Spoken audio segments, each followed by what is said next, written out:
আরে গতকালকে রাত্র বেলার কথা শোনো, রাত্র 1:30-2টা বাজে এক প্রবাসী ভাই বিদেশ থেকে আমারে মোবাইলে ফোন দিয়া শুধু কান্দাতেছে, তার হিক্কানির জন্য কথা কইতে পারে না।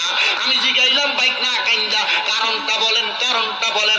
এ আমারে কয় হুজুর 9 বছর একটানা বিদেশ করি, আমি আমার বউয়ের অ্যাকাউন্টে টাকা পাঠাইছে, আমার স্ত্রীর এমন কোন সম্পদ নাই, এমন কোন গয়না নাই তারা কিনা দেই নাই, আমি মোবাইল কিনা দেই নাই। হুজুর গতকালকে আমার স্ত্রীটা আমার দেওয়া সকল টাকা পয়সা নিয়ে আমার পাশের বাড়ির একটা ছেলের সঙ্গে পলায় গেছে।